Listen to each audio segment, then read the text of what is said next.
حبايبي، السلام عليكم ورحمة الله وبركاته. عاملين ايه؟ يا رب دايما تكونوا بخير وعلى خير. النهاردة هنعمل مع بعض طريقة سهلة كده وبسيطة للكفتة. اما تكوني تعبانة او مش فاضية او مش قادرة او ما عندكيش وقت، فدي سهلة قوي. معايا كوباية برغل منقوعة، ومعايا نص كيلو لحمة. دي لحمة حمرا على ملبسة، لازم يبقى فيها نسبة دهون علشان تبقى متماسكة معايا. والخضار اللي معايا هيبقى فلفل الوان، ومعايا فلفل رومي صغير حامي، وقرنين فصين توم وبصل. هقطع هنا حتة ليا بتطعم لي الكفتة معايا وبتديها طعم حلو كده. انا هاخد حتة حلوة لا بأس بها يعني. هنزل بقى بالخضار اللي معايا، حابة تزودي في الخضار زودي، بس ايه، ما تصفيش ميته عشان البرغل يا دوبك انا غسلاه بس مش نقعاه. هنا طحنت الخضار معايا، وهبتدي بقى انزل باللحمة والبرغل مع بعض زي ما احنا شايفين كده. هننزل بكمية كمية علشان خاطر، ولو عندك شوية عندك بقدونس او كزبرة انزلي بالورق بس مش العيدان. هنا طحنت اللحمة معايا كويس، وقطعت هنا بصلاية في قلب الطاجن بتاعي. ممكن تعمليها بخضار بصل وطماطم وفلفل بس في الأرضية، لكن أنا حبيت أزود خضار عشان خاطر ولاد بنتي عندي.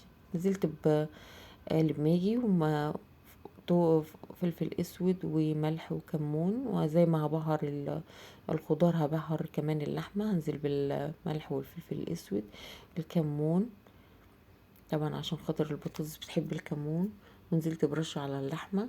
وهنزل بالبابريكا. الخضار البهارات عندي معروفة، هنا بهارات وهنا بهارات وفلفل وكمون و7 بهارات.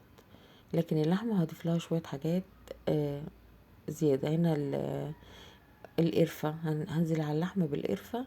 معلش سامحوني مش مركزة شوية.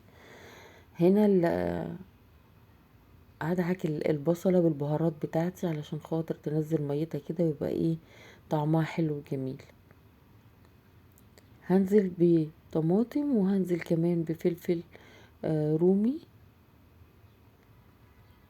انا مرضيش ادعك الطماطم عشان تبقى عايزاها تبقى صحية كده. هنزل بقى بالخضار اللي معايا اللي انت عايزاه. انا بحب الكوسة فنزلت بكوسين، وكمان عندي بطاطس. مش حابة تحطي الخضار كفاية كده قوي، وممكن ترصي ايه اللحمة على البصل والخضار اللي هو الفلفل والحاجات اللي احنا حطيناها في الاول. بس انا قلت عشان خاطر العيال يعرفوا ياكلوا. وكله في طاجن واحد وهنزقه في الفرن. زي ما احنا شايفين كده انا قطعت الخضار كويس جدا، وهقلبه في الملح والفلفل الاسود. بس انا هزود بس شوية بهارات عشان خاطر الخضار اللي انا حطيته. نزلت بالملح والفلفل الاسود، مش هنزل باكتر من كده.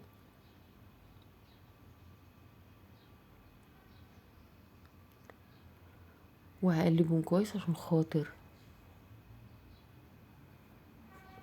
يتطعموا من قلب بعض.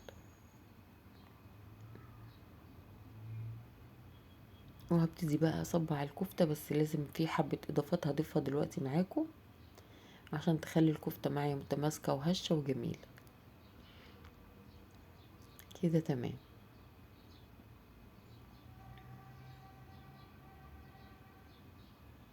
طبعا البطاطس والخضار ده هيشرب من اللحمة، هتبقى تحفة. هنا انا حطيت معلقتين نشا. ليه نشا؟ عشان خاطر تعمل تماسك للكفتة وما تفكش مني. كمان هنزل بمعلقة بيكنج باودر صغيرة علشان تخلي الكفتة معايا هشة وحلوة.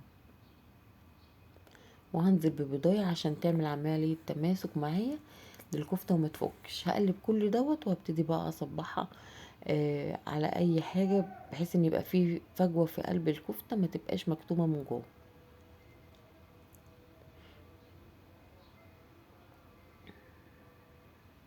زي ما احنا شايفين كده احنا بندخل المكونات كلها في قلب بعض.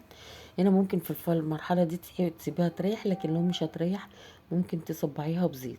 ده سيخ عندي، فانا بدهنه زيت وببتدي بقى اصبع عليه علشان خاطر الكفتة بتاعتي تبقى مجوفة من جوه ومش مكتومة. زي ما احنا شايفين كده، رغم انها مرتاحتش لكن ما شاء الله متماسكة وحلوة.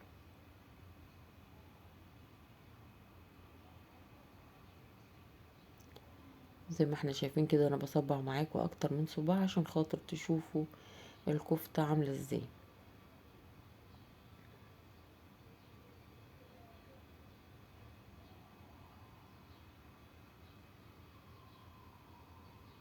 زي ما احنا شايفين كده بتتصبع معايا بمنتهى السهولة، وكمان لو سبتيها في التلاجة شوية هتبقى تحفة.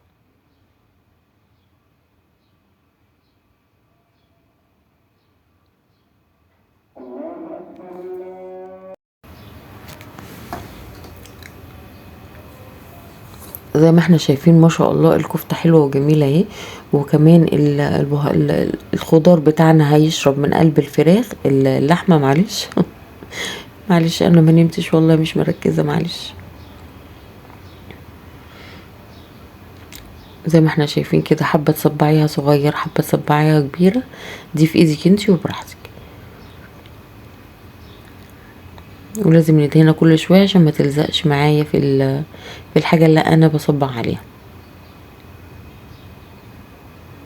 زي ما احنا شايفين كده الموضوع سهل وبسيط ومش محتاج اي تعقيدات.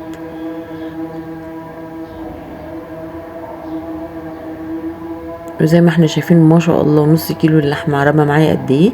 انا اخدت الكفايه بتاعتي والزياده شلتها في طبق، قلت اعملها في يوم جنب فراخ مشويه ولا جنب اي حاجه. زي ما احنا شايفين النص كيلو عمل معايا ايه.